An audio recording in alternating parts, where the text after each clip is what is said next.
लगता है हमारे पड़ोसी देश पाकिस्तान का दिमाग खराब हो गया है। शायद तभी वो एक के बाद एक ऐसे बयान दिए जा रहा है जिससे भारत को फायदा और पाकिस्तान को नुकसान हो रहा है। क्योंकि इस बार नापाक पाकिस्तान ने कश्मीर मुद्दे पर अपने पैरों पर कुल्हाड़ी मारते हुए भारत का रुख मजबूत किया है।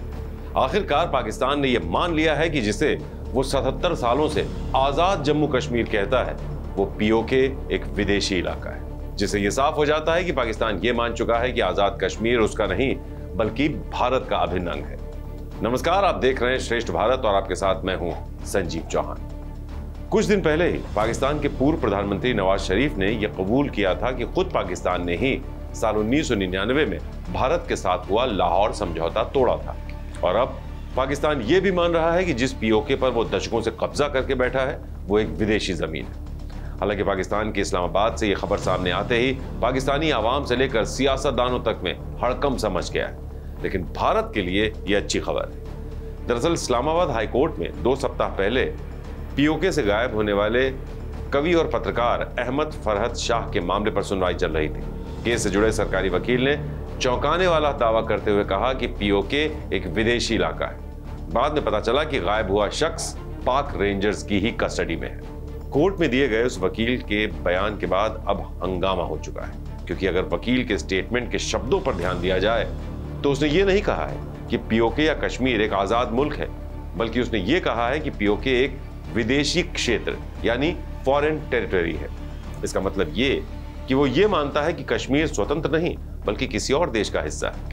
इनडायरेक्टली ही सही, लेकिन पाकिस्तान अब यह मानता दिखाई दे रहा है कि जम्मू कश्मीर पाकिस्तान का नहीं बल्कि भारत का हिस्सा है और उसने भारत के हिस्से पर जबरन कब्जा किया हुआ है। इस्लामाबाद की कोर्ट में हुई सुनवाई से अब पाकिस्तान के लोगों में एक बौखलाहट सी, जिसके बाद से पाकिस्तान के वरिष्ठ पत्रकार हामिद मीर भी भड़के हुए हैं।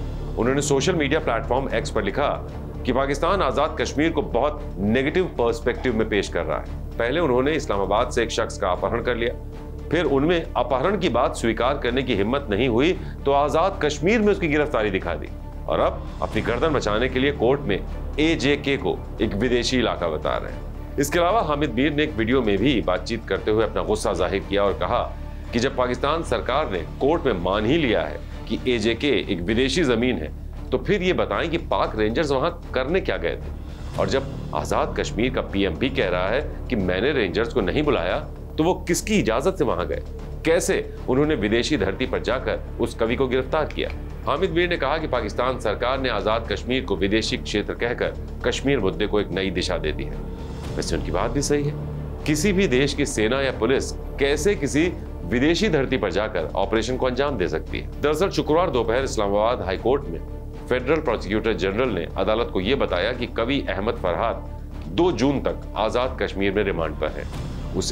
उन्हें इस्लामाबाद की अदालत में पेश नहीं किया जा सकता क्योंकि एजेके एक विदेशी इलाका है। वकील की यह दलील सुनते ही पहले तो कोर्ट भी हैरान हो गई। फिर जज ने पूछा, अगर एजेके एक विदेशी इलाका है तो फिर पाकिस्तानी सेना और पाकिस्तानी रेंजर्स वहां कैसे चले गए?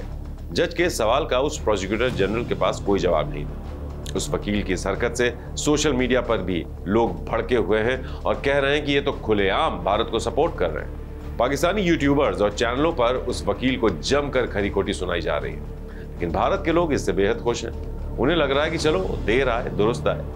आखिरकार पाकिस्तानियों को अक्ल आ ही गई कि पीओके पाकिस्तान का नहीं बल्कि हिंदुस्तान का ही अभिन्न अंग है। और अब भारत को भी ये उम्मीद लगने लगी है कि आज नहीं तो कल आजाद कश्मीर वापस भारत का ही हिस्सा बन जाएगा। तो इस खबर के बारे में आपकी क्या है राय, ये हमें कमेंट करके जरूर बताएं। नमस्कार। श्रेष्ठ भारत पर खबरों से जुड़े रहने के लिए चैनल को सब्सक्राइब और लाइक करें, बेल आइकन दबाएं और देखते रहें श्रेष्ठ भारत।